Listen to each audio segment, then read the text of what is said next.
Okay, good morning, everybody. So, today we are going to start our new chapter, fourth chapter, and that is a rotor side control of induction motor. So far in the third chapter, we have observed the speed control of induction motor and stator side, right? So, that is a way by means of the current source inverters or voltage source inverters or cycloconverter, we have observed the controlling of induction motor to the stator side, right? And that controlling, the stator side controlling is can be applicable for both a squirrel cage induction motor, that is SCIM, and also it can be applicable for the slip ring induction motor. So coming the controlling which we have discussed third chapter, the stator side controlling can be applicable for both induction motors, squirrel cage and slip ring induction motor. We can also call slip ring or wound rotor induction motor. So as we know that already you have seen in your machines lectures in your second year, I think so. So the slip ring induction motor is having the more disadvantage when comparing to the squirrel cage induction motor. Like we are using in slip ring induction motor. So due to the presence of the brushes and due to the presence of the slip rings, so the slip ring induction motor is going to have the having higher cost and higher weight, higher volume, and also it's going to have the more inertia, and also it's going to require the frequent maintenance. Okay, that is due to the presence of brushes and slip ring. So these are the disadvantages come of the slip ring induction motor when you comparing with the squirrel cage induction motor. So that widely we're going to use a squirrel cage induction motor only. But in today, from in fourth chapter, we're going to discuss the controlling of slip ring induction motor only. Okay, so regarding this controlling of slip ring induction motor from rotor, it allows the cheaper drives to obtain a for a few specific applications, right? And here, so we're going to control. So rotor side is by inserting, by changing the rotor resistance value, we're going to controlling the speed of the induction motor, and then we're going to achieve by using that by three methods. There is this rotor side control of induction motor can be achieved by three methods. Those methods are, let me list out those methods here.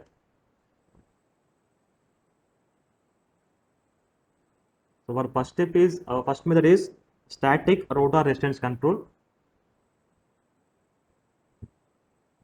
Static rotor resistance control. Resistance control. And second one is static Scabious drive.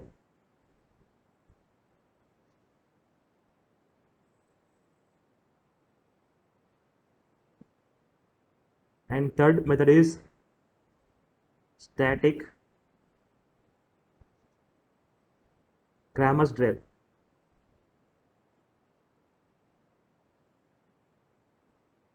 So these following three methods are going to be used to control the slip ring induction motor from the rotor side. Okay, so this is static rotor resistance control and static Scabious drive and static Kramer's drive. So before discussing about these three methods, let us observe the conventional method, the conventional rotor resistance control. So as we know, conventional nothing but simply we are going to insert the resistance. So by that, how the speed and torque is going to be vary. So we'll observe that. First we'll observe the conventional rotor resistance control. So in our chapter, in the fourth chapter, so we're going to discuss the three methods. We're going to discuss these three methods. Okay. So first let us see the conventional method, that is the conventional rotor resistance control of the induction motor, that to slip ring induction motor, not squirrel cage induction motor, as we cannot insert the external resistance in the squirrel cage induction motor, so we cannot use this method for the squirrel cage. We are going to use it for only slip ring induction motors only, or we can call it is a wound rotor induction motor. Okay, so first let us see this case, the conventional method. After that, we'll discuss those three methods. The conventional method is conventional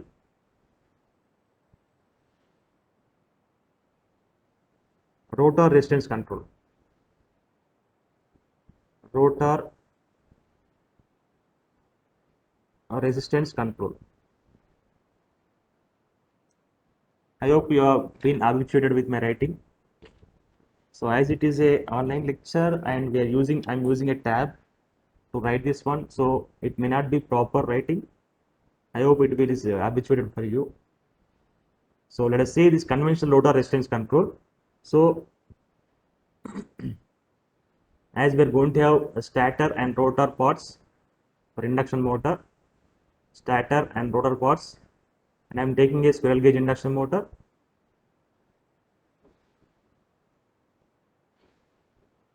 Okay, so which is being supplied from the three-phase supply. So we are going to give three-phase supply to the stator of the induction motor. Outer one is the stator. This is three-phase supply, three-phase AC supply, and we are going to insert the rotor resistance. So this is the rotor. This is the rotor part. This is a conventional method of rotor resistance control.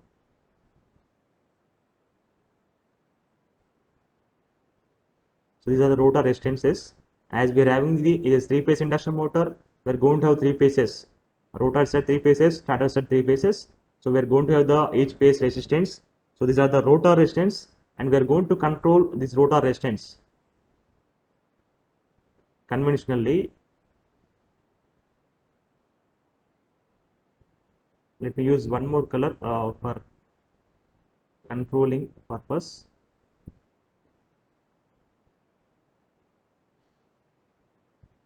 That is, we are going to observe.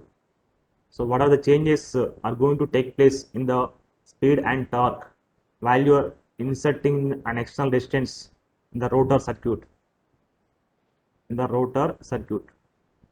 So as this is what this is the rotor resistance.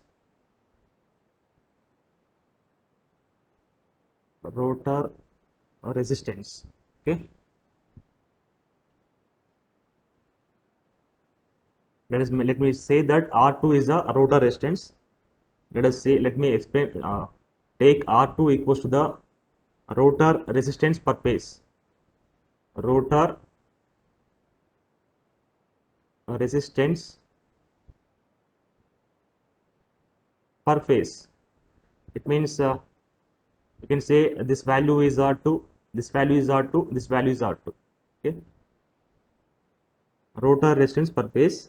As we are going to observe the changes in the torque equation. There is a changes in the torque parameter and also speed. Okay, so there is a speed torque characteristics we are going to observe with inserting the external resistance. So for that we already know the torque equation, which is torque is proportional to the SC2 square, or you can say SV2 square, or you can say SV square R2.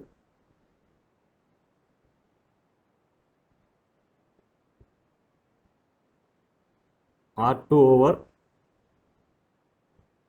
R2 square plus SX2 whole square. SX2 whole square. So this is the torque equation which we already know. And now if I insert the an external resistance in the rotor circuit by means of this this we are going to insert the external resistance. Let me take that the new resistance is R2 dash. Let me assume that the new external resistance is added in each phase of rotor resistance through the slip rings is let me take it is a R2 dash, and here R2 dash is, if you write down here only, R2 dash is new rotor resistance, new rotor resistance per phase. Okay. So R2 is the we are before inserting the external resistance, and R2 dash is the after inserting the external resistance. Now what about torque here? The torque will become change. As you can observe in the torque equation, the torque is depends on the R2. So in the denominator you are having R2, and also in the numerator also you are having the R2. So the torque will become change. That is T dash. Now T dash will proportional to the slip into voltage square R2 dash over R2 dash square plus Sx2 whole square. Sx2 whole square, right? That we can observe here now the torque is going to also change if you insert the external resistance. So there is the torque, normal torque. So if you want to find out the relation of the starting torque and maximum torque, that is whether the starting torque is going to be changed or whether the maximum torque is going to be changed with the inserting the external resistance. So let us see that for starting torque, as we know what slip is going to be 1. Slip is going to be what? 1. So with this we can say the starting torque before inserting the external resistance is going to be proportional to the S value is 1 V square R2 over R2 square plus Sx2 whole square. And what about after inserting the external resistance? It's going to be proportional to the, so here S value is 1, so we need not write S here, R2 square plus X2 whole square. Now it will be V square R2 dash over R2 dash whole square plus X2 whole square, right? So again there is a change in the starting torque. With the change in the rotor resistance, there will be change in the starting torque. So now let us go for the maximum torque. Let's go for the maximum torque. As we know that, so what is the maximum torque condition? So we can say that the maximum torque can be obtained at the slip of S equals to R2 by X2. We already have this relation. The maximum torque can be occurred at the slip of R2 S equals to R2 over X2, right? So now if I substitute this S equals to R2 over X2 in this uh, normal equation, then we are going to get maximum torque relation. That is, we can write down this maximum torque. That implies I am writing this maximum torque is proportional to the E2 square, as a V square over 2x2. Now, could you answer me that if I insert a resistance in the rotor circuit by using the slip rings, tell me whether the maximum torque is going to be changed? The maximum torque is going to be changed?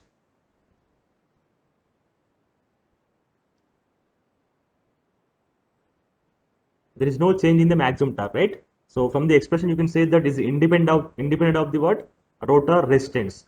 So maximum torque is going to be constant as you long you insert the rotor resistance also.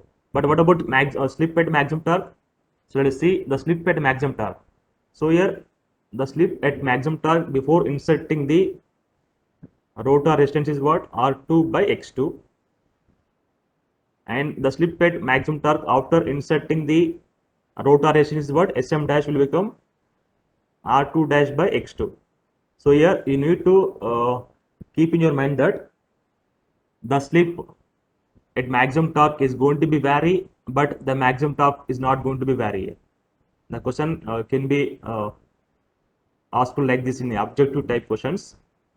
So in the rotor resistance control of a slip ring induction motor, option A, maximum torque varies, the Sm value varies. Option B, Tmax doesn't vary, Sm vary. Option C, Tmax varies, Sm doesn't vary. Option D, both doesn't varies.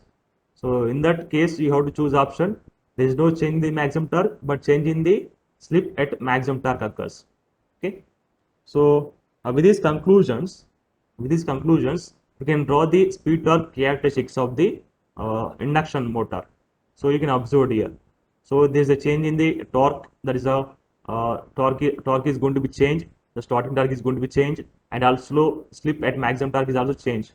But they will not be changing the maximum torque. So with these results, I can draw the speed torque characteristics.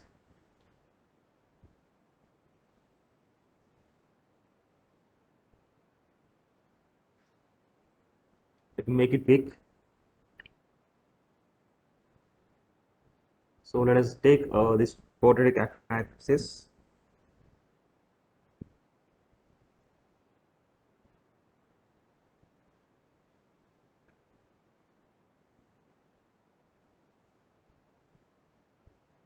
So if we take speed on the y-axis, so you can also draw by taking speed on the x-axis and torque on the y-axis, and torque on the x-axis, torque on the x-axis. So if you take normal curve, that's without inserting the rotor resistance. Let me take speed torque characteristics here.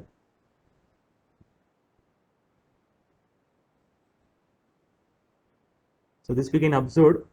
So before inserting the, let me take it is a before inserting the rotor resistance.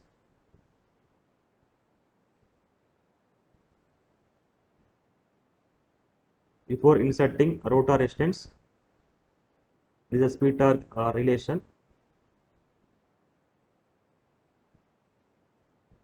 Okay, and this is the maximum torque, T max. This value is the T max. This value is the T max. Now here, let me take this value is R2. This is the for corresponding R2. For corresponding R2. And if I draw it for the R2 dash, that is we are going to insert the external resistance. That is where the resistance is going to be what? The resistance is going to be increases. The resistance is going to be what? Increases.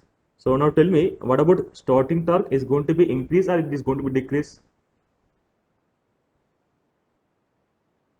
We can observe this relation, starting torque relation. So with this starting torque relation, tell me, we are inserting the rotor resistance. So whether the starting torque is going to be increases or decreases?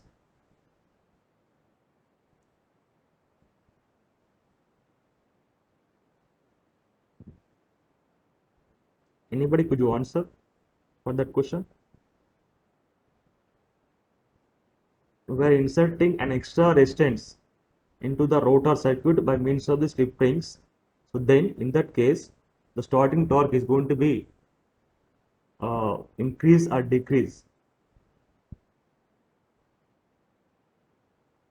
Is it increases? Right? Okay. What about maximum torque? So there will be not be change in the maximum torque, right? So maximum torque is not going to be changed. But what about the slip at maximum torque? The slip at maximum torque, obviously it is going to be increases.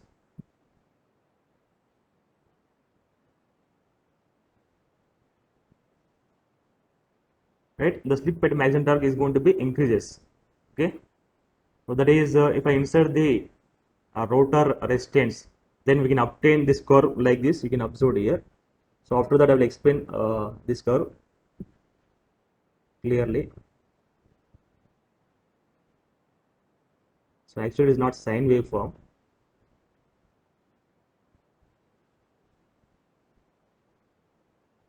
Okay. So it is for R2 dash. It is for R2 dash. Now you can observe, so this is the SM value and this one is the SM dash value. SM dash value. Okay. Now you can observe now here. So here the SM value is less than the SM dash, isn't it? The SM value is less than the SM dash.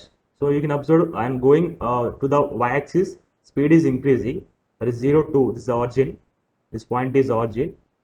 And while you are going from the origin to y-axis, the speed is going to be increases. But what about slip? Slip is going to be decreases. That is you can take slip from the top to bottom. There is a 0 to slip here.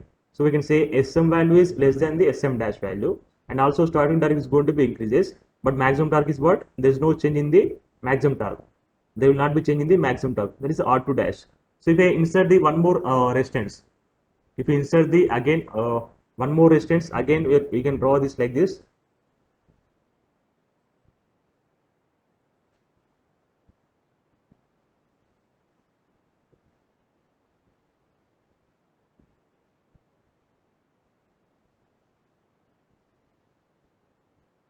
Let me take is R2 double dash. R2 double dash. So here the relation is what? R2 is less than the R2 dash less than the R2 double dash. Let me make it, this is the Sm double dash. Sm double dash. So whatever slip here, slip Sm is less than the Sm dash is less than the Sm double dash. Right? You see directly you can observe from this relation. S is equal to the R2 over X2. As you are increasing resistance, this slip is going to be increases. Okay. So these are the torque speed characteristics of a induction motor while your rotor to the rotor resistance control. Torque speed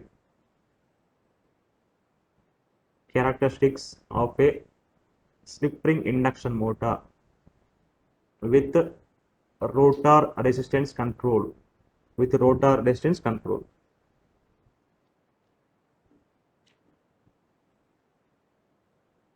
Okay. So this is a normal conventional method. Let us observe. Let us go to the our actual methods. Those are static rotor resistance control and static scare-based drive, static cranberry drive. So in these three methods, we are going to use the power semiconductor switches or power semiconductor power electronic devices so that we can get more efficiency. Right? We can get the more efficiency comparing with the conventional rotor resistance method. So as we already having the normal conventional speed control techniques in our machines, you already studied normal speed control techniques in the machines for DC motors, or it may be for induction motors or for synchronous motors. Still, we are discussing in the power semiconductor drives again with power electronic devices. Why? Because to get the more efficiency, we are using power semiconductor switches. So we are going to use those switches in these three methods: the static rotor resistance control method, static scare-based drive, and static cranberry drive. First, let's see first one, static rotor resistance control.